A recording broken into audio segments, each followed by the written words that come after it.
let's get a bit geekish and now focus on the tools. Now time to start some software fanboy flamewar in the comments. Yay! Blender, the 3D animation underdog. You've been using it for quite some time now, including the work in the studio. And there's still a popular opinion floating around that it's not ready for serious production. What's your take on this? I think that is wrong. There is definitely room to grow for Blender in terms of studio pipeline, because I think some of there is some truth to what people say.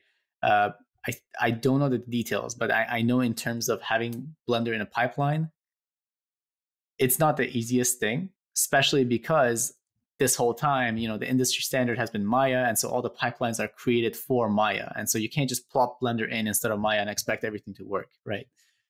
So I think we just need to give it some time for people to start developing Blender pipelines. But in terms of Blender being less of a program, I should say, that is absolutely false. I cannot say how false that is, in my opinion.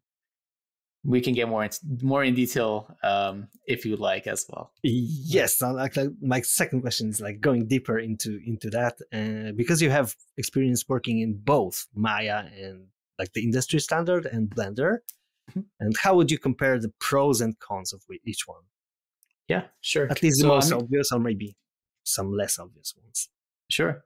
So most obvious one is that Blender is completely free and is open source, versus Maya, which is thousands of dollars a year. There's an indie version now, which, if you're making less than $100,000 with it, you can purchase for about $400, $500.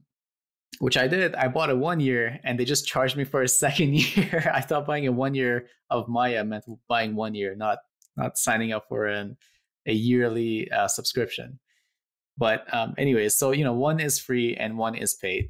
One is a corporation and one is made by passionate artists who are just constantly upgrading it and working on it. So I think that's also another pro for Blender, is because it's being driven by passionate artists. And so every quarter, there's a new update with new features from the community suggestions that they've added and they've added to Blender, versus Maya, which is a corporation and is moving very, very slowly. They have, dozens of different programs they're working on. And every year you get this update with like slight little differences, and versus this thing that's just constantly just improving, just like exponentially. I think it's past Maya at this point. I think Blender has passed Maya. If you want to, one of the biggest lacking points was animation for Blender, I think. But after 2.8 and 2.9 and now 3, and this year I heard the focus is going to be mainly on animation. So right now, if you compare vanilla Blender and vanilla Maya, I think vanilla Blender wins 10 out of 10 times, because it has all the features that Maya has for animation, as well as a lot of the features that Maya needs Animbot for. So Animbot is an animation add-on that is the most widely used by animators, and it gives you like animation tools on top of what Maya has to offer. So Blender Vanilla comes with a lot of those tools that animators use, and you don't need an add-on for that. So I think there's maybe 2 or 3 things Blender has left to develop, and then it's not even a comparison after that. So for example, animation, like a studio library, it's another add-on for Maya where you can save animation and apply animation. So once there's an add-on or Blender develops, because right now it has a pose library, once it develops that for animation, I think that's game over. Yeah. Yeah. So I wanted to. Yeah. Okay. So I wanted to ask about Blender's biggest selling point, but I guess that you kind of answered the question already. Yeah. So, but I've been watching Blender's development for some years now. Like, I started using Blender when it was like the very ugly duckling of the 3D industry. It was a 2.49 version. So that Yeah. one with the ancient buttons down below on the screen. It was Yeah. really Yeah. weird back then. But I think one of the major things that were added to the 2.80 version, which was kind of like the breakthrough release of Blender, especially for the industry, was the grease pencil. That was kind of like the first time when Blender introduced something that all the other applications in the industry didn't have, like a completely new tool in a completely new way, like totally out of the blue. And I wanted to ask you about this grease pencil. Have you ever used it for any project or I dabbled with it? personally, I haven't delved too deep into the grease pencil, but I've seen like the insanely amazing work that's been coming out by artists using the grease pencil. I've seen some workflows by 3D animators as well who use grease pencil, but I personally haven't delved too much into it. But I see videos and it seems insane where you have this program that's now you can make 2D animations on it as well. You can even, I've seen rigs like 2D rigs made with grease pencil. I'm just like, what is happening? Like, it just seems like magic at this point. All Yeah, the different features they're yes. adding. I think that's very interesting, especially after seeing, for example, like the Spider-Verse and the animation that's going kind of like the way of mixing modern technology, 3D and stuff with the old like retro comic book vibe and stylized approaches. And I've seen, like, for example, last year, a short movie by the Blue Zoo Studio from London. It was called The Sinking Feeling. Something about I haven't seen it. Sorry. it was a short about some psychological problems of youth, like people getting depressed and stuff like that. It was like for a charity of some sort, but generally the movie was animated in Blender as a 3D animation with some grease pencil additions on top. Like, I've seen a behind the scenes a bit how they did that, and it was like really impressive how you can do like 2D animation blending into a 3D animation, just like with some kind of like VFX additions that are 2D stylized uh, approach.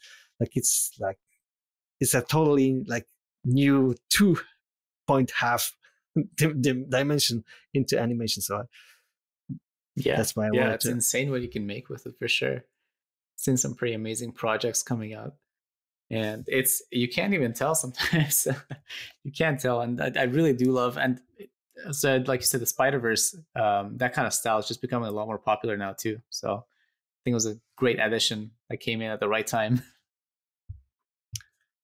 Yeah, so talking about different projects, and you've been working on one of the hit animations of last year, which was Maya and the Three for Netflix. And yet with that project came some kind of sad news in the industry, which was things that happened to because the project was done in Blender, right? Entirely, yeah, it was Entirely in entirely Blender. done in Blender. Yeah, Yeah, but the things that happened to Tangent Animation Studio were kind of like a shock to the whole industry. And I wanted to ask you, because you were involved or are involved still.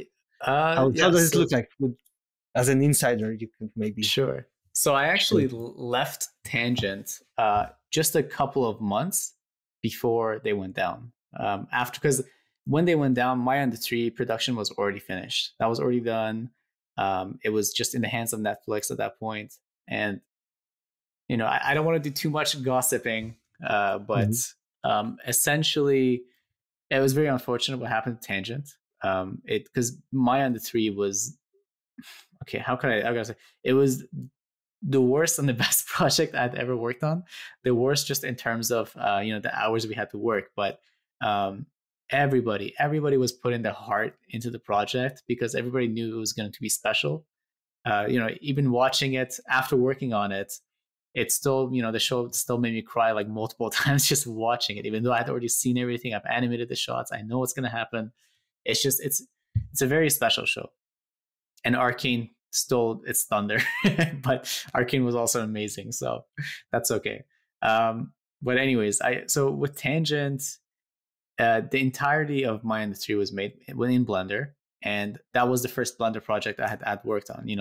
Same with a lot of my coworkers. We all came in from a Maya background, and it was an uphill battle to kind of learn Blender, because there also wasn't like a great kind of introductory period where you learn Blender. There wasn't like great tutorials and whatnot. I was told to watch Andrew Pierce's donut tutorials to learn how to animate in Blender. I'm just like, that's not teaching me what I need to know. So I was making a donut on my first week just to learn the program. So, which was like one of the things that kind of like drove me to animate as well. But it might be useful if you animate it, for the amazing world of Gumball. Donut characters.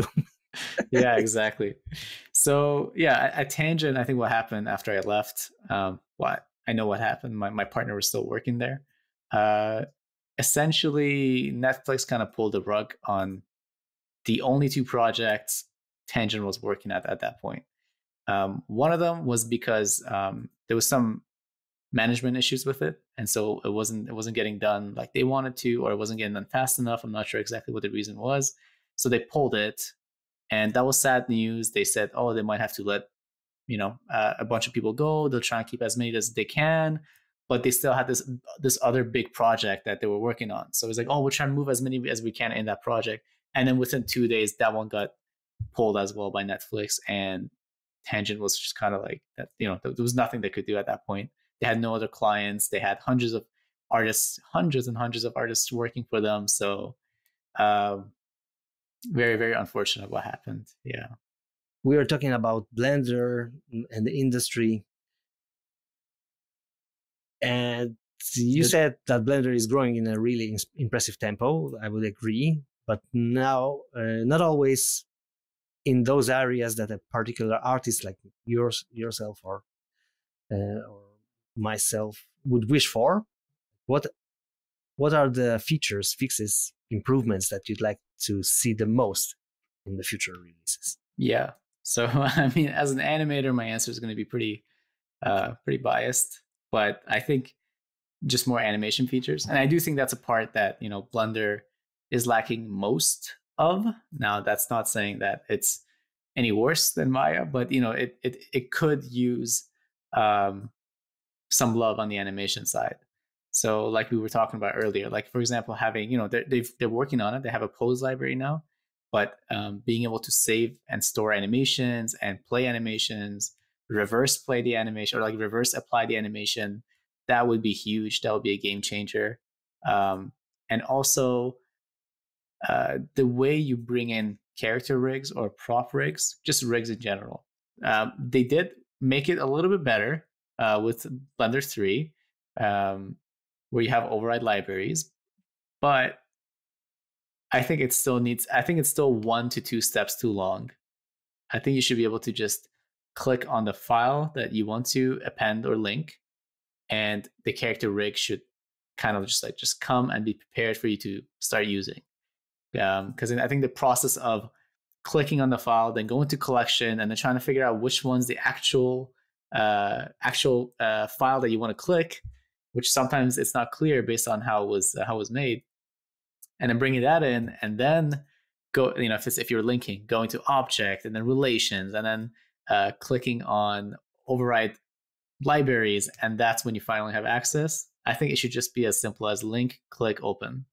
So if it could lose a few steps in the linking and appending process, I think it would definitely benefit from that. That and animation, an animation library. I think those two would be huge. Okay, so in your conversation on the animation industry podcast, you mentioned that your dream would be to make your own game.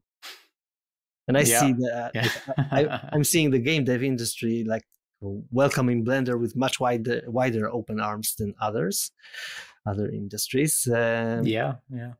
And do you have some specific plans in that regard? Or just so vague dream? I was no. I mean, I was actually talking with my friend last week.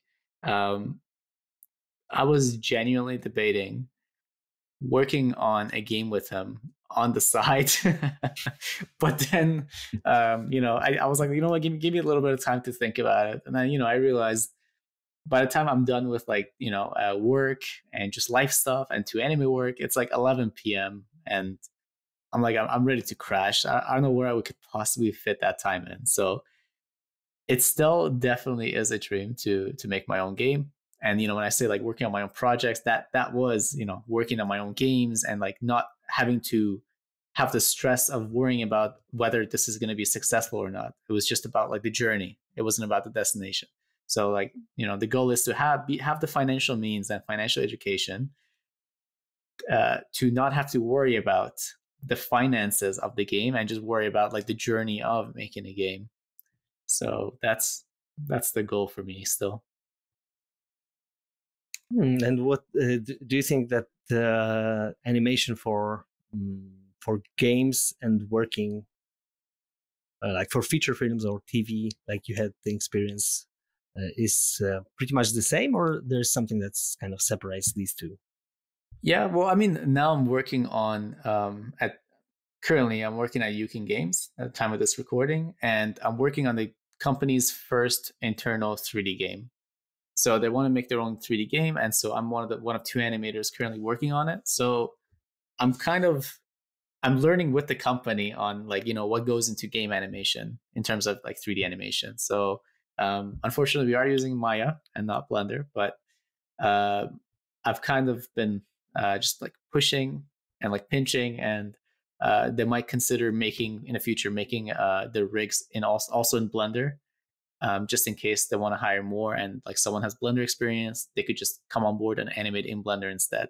So that might be a possibility in the short future. Um, but yeah, it's like there is a difference I think between game and film, because when you're animating in film or for TV, generally you're animating to camera, which means what really matters is how the characters look in camera view. Like they could be completely broken on the other side as long as it look nice towards the camera.